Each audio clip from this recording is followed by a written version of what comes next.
சூரிய ஒளி மின்சார ஒப்பந்தங்களை பெறுவதற்காக இந்திய அதிகாரிகளுக்கு தொழிலதிபர் அதானி 25 கோடி டாலர்கள் லஞ்சமாக கொடுத்திருப்பதாகவும் அதனை மறைத்து அமெரிக்க முதலீடுகளை பெற்று மிகப்பெரிய மோசடியை செய்திருப்பதாக நியூயார்க் பெடரல் நீதிமன்றத்தில் அமெரிக்கா வழக்கு ஒன்று தொடர்ந்துள்ளது. ஆனால் இந்த குற்றச்சாட்டுக்கு அதானி குழுமம் மறுப்பு தெரிவித்துள்ளது. ஆனால் அதானியை கைது செய்ய வேண்டும் என்றும் பார்லிமெண்ட் கூட்டக்குழு அமைத்து விசாரிக்க வேண்டும் என்றும் காங்கிரஸ் வலியுறுத்தி வருகிறது. ஆனால் மின் ஒப்பந்த விவகாரத்தில் தமிழகத்தை ஆளும் திமுக அரசுக்கும் சத்தீஸ்கர், ஒடிசா, ஆந்திரா, ஜெகன்மோகன் அரசு உள்ளிட்ட எதிர்க்கட்சிகள் ஆளும் மாநிலங்களுக்கும் தொடர்பு இருப்பதாக பாஜக குற்றம் சாட்டி வருகிறது. இந்நிலையில் அதானி முறைகேடு விவகாரத்தில் திமுக அரசுக்கு தொடர்பு இருப்பதாக எழுந்த குற்றச்சாட்டுக்கு அமைச்சர் செந்தில் பாலாஜி மறுப்பு தெரிவித்துள்ளார்.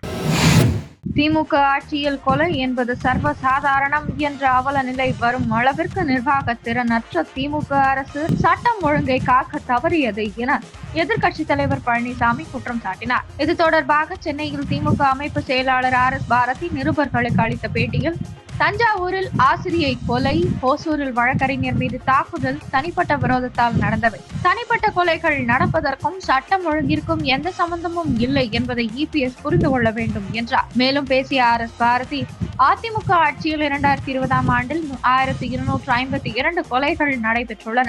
இந்த ஆண்டு 799 கொலைகள் மட்டுமே நடந்துள்ளன. பழனிசாமி போல் நாங்கள் கணக்கிட்டு சொன்னால் அதிமுக ஆட்சியில் 1,00,000 கொலைகள் பதிவாகி உள்ளது என்றார்.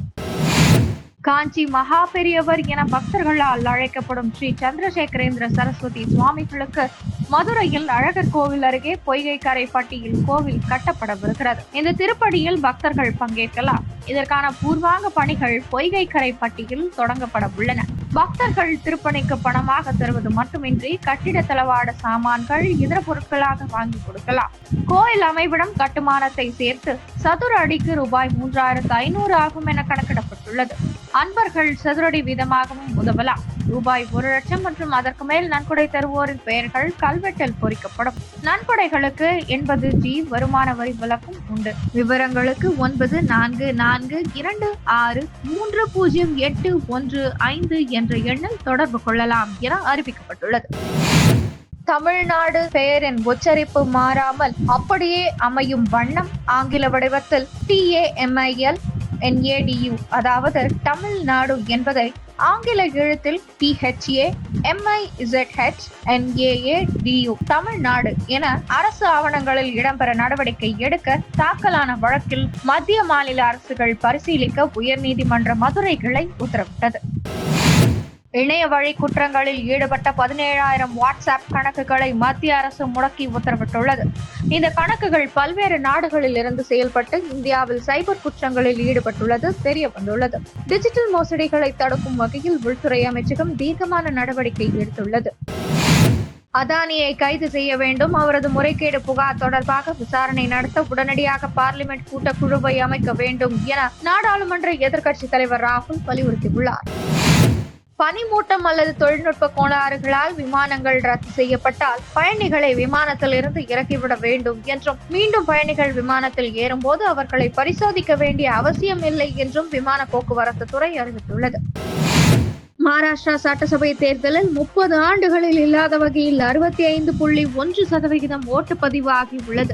மகாராஷ்டிராவில் முதல்வர் ஏக்நாத் ஷிண்டே தலைமையிலான சிவசேனா, பாஜக மற்றும் அஜித் பவார் தலைமையிலான தேசியவாத காங்கிரஸ் அடங்கிய மகாயுதி கூட்டணி ஆட்சி அமைந்துள்ளது. மாநிலத்தில் உள்ள 288 சட்டசபை தொகுதிகளுக்கும் நேற்று முன்தினம் ஒரே கட்டமாக தேர்தல் நடந்தது. ஓட்டுப்பதிவுக்கு பின் வெளியான கணிப்புகளில் பெரும்பாலானவை மகாயுதி கூட்டணி மீண்டும் ஆட்சியை பிடிக்கும் என்று கூறியுள்ளன.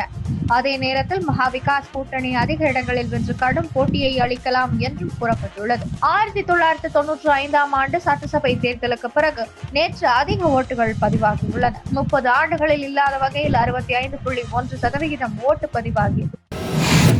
போர்க்குற்றத்தில் ஈடுபட்ட இஸ்ரேல் பிரதமர் பெஞ்சமின் நெத்தன்யாஹூ, அந்நாட்டின் முன்னாள் பாதுகாப்பு அமைச்சர் யோவ் கேலண்ட் ஆகியோருக்கு எதிராக சர்வதேச குற்றவியல் நீதிமன்றம் நேற்று கைது வாரண்ட் பிறப்பித்துள்ளது. இதன் அடிப்படையில் நெத்தன்யாஹூ மற்றும் கேலண்ட் ஆகியோர் வெளிநாடுகளுக்கு சென்றால் கைது செய்யப்படலாம். இந்த வழக்கு தொடர்பாக இஸ்ரேல் அரசு சார்பில் தெரிவிக்கப்பட்ட ஆட்சேபங்கள் அனைத்தும் தள்ளுபடி செய்யப்பட்டன.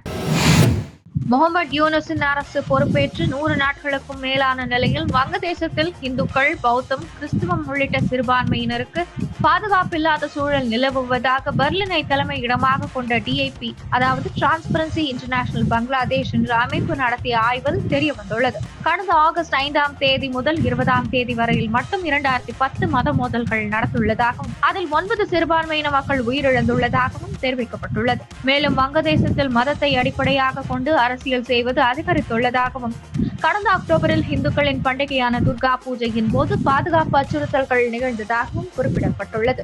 ஹசீனா ஆட்சிக்கு பிறகு இந்துக்களை இலக்காக வைத்து முஸ்லிம் அமைப்புகள் தாக்குதல் நடத்தியதாகவும் அந்த ஆய்வில் தெரியவந்துள்ளது.